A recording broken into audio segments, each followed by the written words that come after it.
Dear students, एक समस्या हम सब के सामने हर बार आ जाती है एग्जाम के समय कि हमें ओल्ड क्वेश्चन पेपर चाहिए, लेकिन ओल्ड क्वेश्चन पेपर अवेलेबल नहीं हो पाता है। उसके पीछे कुछ कारण है कि भाई संभाल के नहीं रखा जाता। रखना क्यों, जो बच्चे पास आउट कर गए उनको वो उससे कोई वास्ता नहीं रखते। चाहिए किसको? जिनको अभी एग्जाम देना है उससे रिलेटेड उनको चाहिए। तो उनको चाहिए, इसके लिए क्या किया जाए? अब पुराना क्वेश्चन पेपर तो मेरे पास भी संभाल कर नहीं रखा जाता, लेकिन मैं उसके लिए कुछ करता हूं ताकि स्टूडेंट्स ये हेल्प हो जाए। जो बड़ी यूनिवर्सिटीज हैं उनके तो मिल जाते हैं, नेट पर अवेलेबल हो जाते हैं, कोई ना कोई ऐसा काम कर देता है। लेकिन जो अभी पूरी तरह से डेवलप नहीं हुई यूनिवर्सिटी, तो बहुत ज्यादा नेम फेम ग्लोइंग नहीं जिनके पास, तो उनके क्वेश्चन पेपर कहाँ से आए? तो अपनी यूनिवर्सिटी जो CRSU यूनिवर्सिटी चीन है, उसके जो अपने विषय के समाजशास्त्र विषय के क्वेश्चन पेपर हैं, अब उनके बारे में मेरे दिमाग में एक ही विचार है कि जैसे ही मेरे पास क्वेश्चन पेपर आए, मैं एक PDF बनाकर YouTube के माध्यम से आप सबके सामने इसको रख दूं क्वेश्चन पेपर को, ताकि आप लोगों के लिए हेल्पफुल रहे ये चीज, और बार बार ये परेशानी हमें ना उठानी पड़े कि भाई हमारे पास पुराना क्वेश्चन पेपर नहीं है। तो हम पैटर्न तैयारी कैसे, ये चीज सब कैसे देखें? तो अभी जैसे मेरे सामने ये एक क्वेश्चन पेपर है जो हम 6th सेम में ये पेपर पढ़ते हैं, rural society structure and change, जो ग्रामीण समाजशास्त्र से संबंधित है। यही ऑप्शन हम काफी समय से पढ़ा रहे हैं। तो इसका जो क्वेश्चन पेपर है जो 2022 लास्ट ईयर अभी हुआ था 6th सेम का, वो मेरे पास कहीं मुझे मिला, तो मैंने सोचा कि इसके बारे में ही कुछ स्टूडेंट्स के सामने इसको रखा जाए, ताकि उनके लिए अब जो समस्या है उसका सामना उनको ना करना पड़े कि क्वेश्चन पेपर नहीं है। तो ये क्वेश्चन पेपर है भाई हमारे सामने 2022 का 6th सेमेस्टर सोशियोलॉजी में जो पेपर हम CRSU जीन के अधिकतर कॉलेजों में यही पढ़ा रहे हैं मेरे ख्याल से, rural society structure and change, जो है ग्रामीण समाजशास्त्र के बारे में। जो समाज है, ग्रामीण समाज, उसका कैसा उसका ढांचा है और क्या क्या परिवर्तन उसमें आ रहे हैं, वो इसलिए भी पढ़ा रहे हैं मेरे ख्याल से कि जो जींद के आसपास का क्षेत्र है वहाँ पर अधिकतर स्टूडेंट्स जो आते हैं वो रूरल बैकग्राउंड से ही हैं, तो उन्हीं का जाना पहचाना माहौल, उसी से संबंधित चीज़ों को पढ़ना उनके लिए इंटरेस्टिंग भी है। तो यहाँ पर ये पेपर हम देख रहे हैं सोशियोलॉजी का 6th सेमेस्टर का, rural society structure and change. तो वही चीज़ें जैसे कि 80 मार्क्स का हमारा क्वेश्चन पेपर है, 20 मार्क्स रखे गए हैं इंटरनल असेसमेंट के लिए, और वही 3 घंटे जैसा अक्सर हम करते हैं। तो वही यूनिट का जो डिवीजन किया गया है कि यहाँ पर 4 इकाइयाँ रखी जाती हैं आमतौर पर, और 4 इकाइयों से एक एक क्वेश्चन हमें चूज करना होता है। सॉरी, 5 यूनिट्स रखी गई हैं, 5 में से एक एक क्वेश्चन हमने चूज करना है कि वही हर यूनिट से यहाँ पर 2 प्रश्न दिए गए हैं, जिनमें से एक हमें चूज करना है और उसका उत्तर लिखना है। तो पहले इकाई 1 से जो यूनिट फर्स्ट है हमारा, वहाँ पर पहला क्वेश्चन है, discuss the nature and importance of rural sociology, ग्रामीण समाजशास्त्र की प्रकृति और इसके महत्व का उल्लेख कीजिए। कि भाई जो ग्रामीण समाजशास्त्र है उसकी प्रकृति कैसी है, ठीक है, साइंटिफिक है कि भाई किस तरीके की है, और क्या क्या इसके इम्पोर्टेंस, कि भाई हमें रूरल सोशियोलॉजी क्यों पढ़ना चाहिए। दूसरा जो क्वेश्चन रखा गया है वो है, discuss the origin of rural sociology, ग्रामीण समाजशास्त्र के उत्पन्न का वर्णन कीजिए, वे किस किस तरीके से सबसे पहले कहाँ पर, अमेरिका में, और उधर किस कौन कौन सी कंडीशंस रही कि जिन्होंने एक नया विषय जो रूरल सोशियोलॉजी या सोशियोलॉजी की एक ब्रांच जो जनरल सोशियोलॉजी पूरी नहीं कर पा रहा था जरूर, या जैसे हालात थे रूरल सोसाइटी के, उनका सुधार करने के लिए एक स्पेसिफिक साइंस की जरूरत थी, जिसको हम रूरल सोशियोलॉजी रखा गया। दूसरा जो पहली यूनिट में सेकंड ऑप्शन यही दिया गया हमारे। अब है हमारे पास यूनिट सेकंड यूनिट में हमारे पास जो क्वेश्चन है पहला, वो है discuss caste and class in rural India, कि भाई ग्रामीण भारत में जाति और वर्ग के बारे में लिखे। एक वैसे तो इंडियन सोसाइटी का ही एक इम्पोर्टेंट फैक्टर है कास्ट एंड क्लास, लेकिन रूरल सोसाइटी में ये और अधिक उभर कर हमारे सामने आता है, या हम जिसको समझ पाते हैं वो है जाति।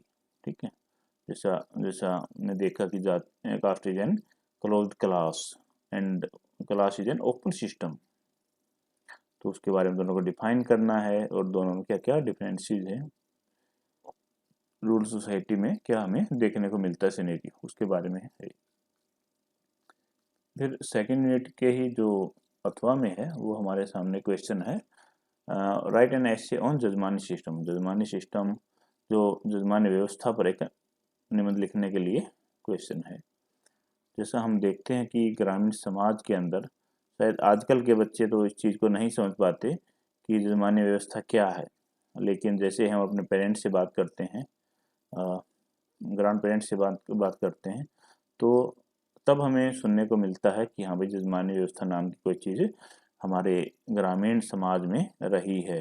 वे किस तरीके से सर्विस कास्ट और जो एग्रीकल्चर कास्ट थी वो यहाँ पर देखी जाती थी। सर्विस कास्ट का काम क्या था कि उन लोगों को जो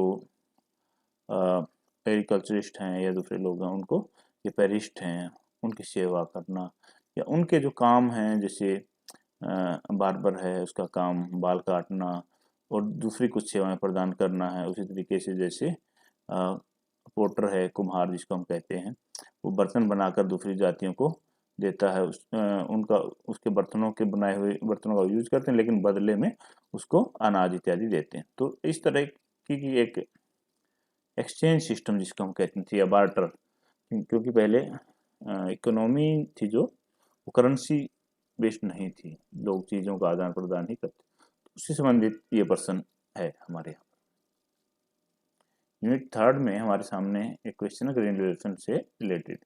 critically examine the impact of green revolution, हरित क्रांति के प्रभाव का आलोचनात्मक वर्णन, कि भाई हरित क्रांति, हम देखते हैं कि भाई हरित क्रांति क्या चीज़ है, कि जो ग्रेन और जो अनाज के उत्पादन में जो एक क्रांति आई थी, जो वृद्धि हुई, क्योंकि जैसे ही भारत आज़ाद हुआ तो उस समय जो हालात थे अनाज के बारे में, या लोग अकाल पड़ रहे थे क्योंकि व्यवस्था ही नहीं थी उस तरीके की, ये जो चीज़ें नहीं थी, बड़ा अस्त व्यस्त माहौल था, कहीं सिंचाई की व्यवस्था नहीं, भंडारण की व्यवस्था नहीं है, अच्छी नस्ल के जो बीज हैं वो उत्पन्न नहीं है। तो ये धीरे धीरे जैसे ही आज़ाद हुआ तो भारत सरकार ने पहला एक कदम यही उठाया कि भाई क्योंकि एग्रीकल्चर ज़्यादा से रिलेटेड जो काम, क्योंकि अधिकतर जो लोग हैं गांव में रह रहे हैं, उनका काम है एग्रीकल्चर से रिलेटेड, तो पहला चीज़ तो इसी चीज़ को बढ़ाया जाए कि किस तरीके से जो उत्पादन है वो बढ़ाया जाए। लेकिन एक जो जो कहते हैं ना कि आलोचनात्मक वर्णन, तो एक डिफरेंस इसने पैदा कर दिया है कि गरीब और अधिक गरीब होता गया, अमीर अधिक अमीर होता गया, ये एक समस्या है। दूसरे भी इम्पैक्ट हैं भाई, इन्वायरमेंट के ऊपर इम्पैक्ट बड़ा दूसरे तरीके का इम्पैक्ट पड़ रहा है यहाँ पर, जिसको हम खराब तरीके का इम्पैक्ट कह रहे हैं। वो इम्पैक्ट क्या है कि भाई लगातार पेस्टिसाइड्स यूज किए जा रहे हैं, वो क्या है कि हमारी हवा, पानी और स्वास्थ्य को भी खराब कर रही है। कि हाँ उन्होंने उत्पादन बढ़ाया है, लेकिन उसके दूसरे भी हमें दृष्टिकोण से उसे देखा जाना चाहिए। तो इसके अथवा में ही एक क्वेश्चन हमारे पास है, discuss the trends of change in rural sociology, ग्रामीण समाजशास्त्र के परिवर्तन की दिशाओं का वर्णन कीजिए। असल में इसको होना चाहिए ग्रामीण समाजशास्त्र में परिवर्तन, ग्रामीण समाज में परिवर्तन, इस तरीके का ये कुछ पूछना चाहते हैं। तो किस तरीके से, चलो बात करें ग्रामीण समाजशास्त्र में क्या परिवर्तन आ रहा है। धीरे धीरे जो नई नई सोशल प्रॉब्लम्स जो रूरल सोसाइटी में आ रही हैं उनको इसके संदर्भ में देखा जाना चाहिए। क्या जो चेंज आ रहे हैं उनको रखा जाना चाहिए इसके अंदर। तो ये चीजें यहाँ पर हमें बतानी चाहिए।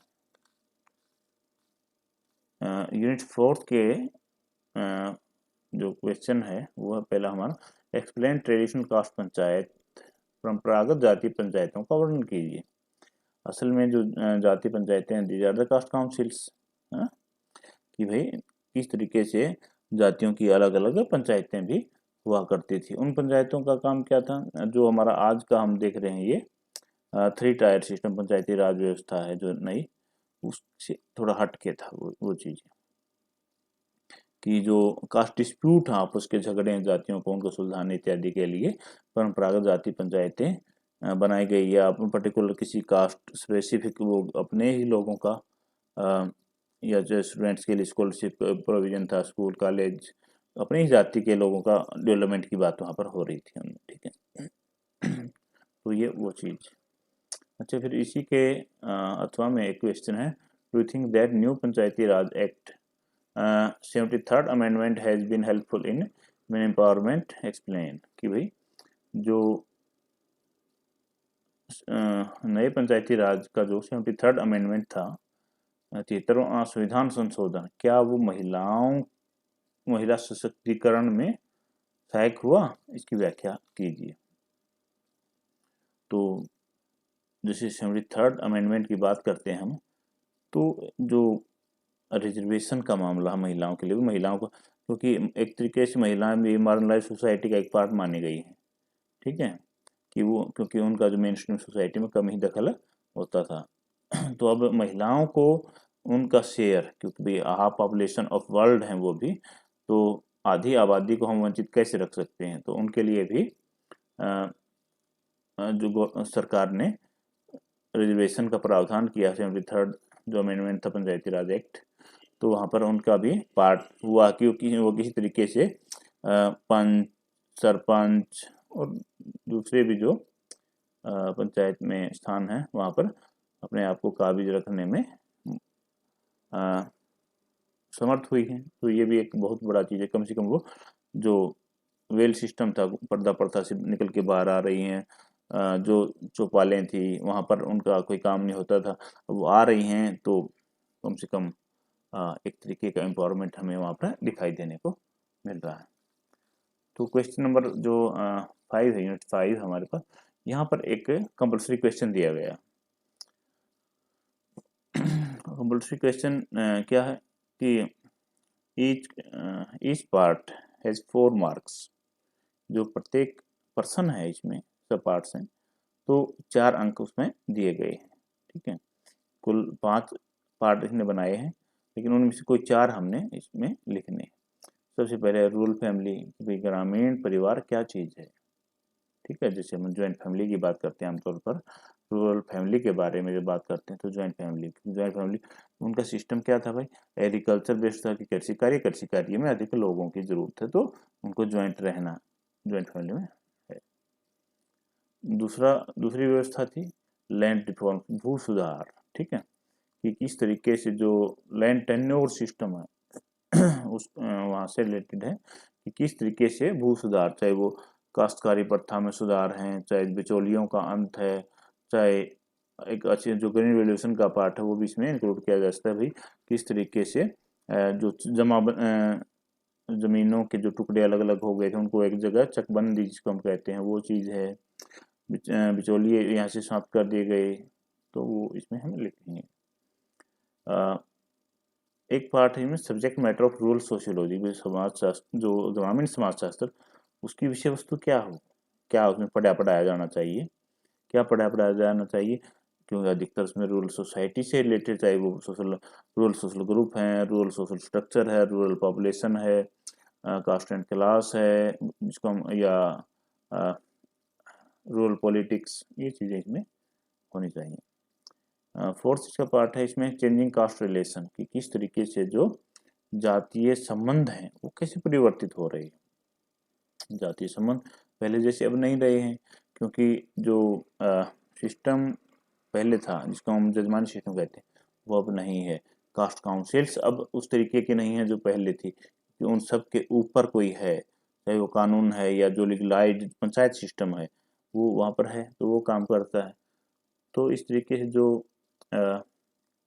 जाति पंचायतों के जो संबंध है या जातियों के जो संबंध हैं वो आपस में जिस तरीके की डिपेंडेंसी उनके ऊपर होती थी एक दूसरी जाति के ऊपर, कि कोई सर्विस कास्ट है, कोई एग्रीकल्चर कास्ट है, सर्विस कास्ट, जो अपनी जो सेवाएं हैं या उसमें बनाकर एग्रीकल्चर कास्ट को या दूसरी उच्च जातियों को दे रही हैं, बदले में उनसे अनाज या जो दूसरी सेवाएं हैं जैसे पेरिस्ट की सेवा है या एग्रीकल्चर से अनाज लिया जा रहा है, तो वो अब बदल गई है। एक चीज है यहाँ पर क्वेश्चन जो इसका पार्ट 5 है, बॉन्डेड लेबर, ठीक है, ये इसने गलत लिखा है बॉन्डेड, तो बॉन्डेड लेबर बंधुआ मजदूर, कि किस तरीके से बंधुआ मजदूर की कंसेप्ट भी हम तौर पर देखते हैं, लेकिन बहुत आम तौर पर सुनाई नहीं दे रही है। क्यों नहीं सुनाई दे रही है, उसके पीछे के कुछ कारण है। बंधुआ मजदूर कहाँ कहाँ दिखाई दे रहे हैं हमें, सबसे पहले तो ईंट भट्ठे पर, ठीक है, ईंट भट्ठे पर आउट ऑफ स्टेट के जो लेबर हैं वो देखने को मिलती है हमें। वो क्या करती है वहाँ पर, ईंटों की जो पथाई का काम है या पकाई का काम है या धुलाई का वो काम वो वहाँ पर करते हैं। अब भाई काफ़ी गरीब हैं, तभी तो वो इतनी दूर काम करने के लिए, आसपास के जो लोग भी हैं तो जो उनको पगार बहुत कम मिलती है, बहुत बार उनको नहीं मिलती है, तो जब नहीं मिलती तो वो बंधुआ मजदूरी की तरह काम करने के लिए वहाँ पर मजबूर हैं कि उनको करना पड़ेगा। अगर उनकी कुछ महीने की सैलरी रोक ली जाती है। एक और महत्वपूर्ण जो चीज़ है यहाँ पर बंधुआ मजदूर के अंदर, कि जो लोन का सिस्टम है, लोन का सिस्टम क्या है, अगर हम बैंक से लोन लेने के लिए चलते हैं तो भाई काफ़ी माथापच्ची कागजी कार्रवाई और समस्याएं हैं, ठीक है, लेकिन जब हम साहूकार से या किसी रसूखदार से पैसे हमें चाहिए, तुरंत चाहिए होते हैं ना हमें, तो हम जाते हैं उससे ले लेते हैं, तो बदले में वो कोई एग्रीमेंट ऐसा या ऐसा करार कि भैया आप जब तक ये पैसा चुकता होगा तो तुम मेरे घर यहाँ पर काम करोगे, तो बदले में उसको पैसा वैसा कुछ नहीं मिलता है, कि तूने पैसे तो पहले लिए हैं, उसी वो करते रहेंगे, तू यहाँ पर काम करता रहे। तो एक तरह का शोषण या इस तरह की जो व्यवस्था है, और लेकिन अब कानून बनाकर गवर्नमेंट ने इसको बंद भी कर दिया है। तो ये क्वेश्चन पेपर हमारे सामने था भाई। तो आशा करता हूँ कि आप लोगों को काफ़ी मददगार भी शामिल होगा। आप देखेंगे कि किस तरह के क्वेश्चन आए हुए हैं, तो ऐसे ही आप तैयारी करेंगे अपने एग्ज़ाम को लेकर।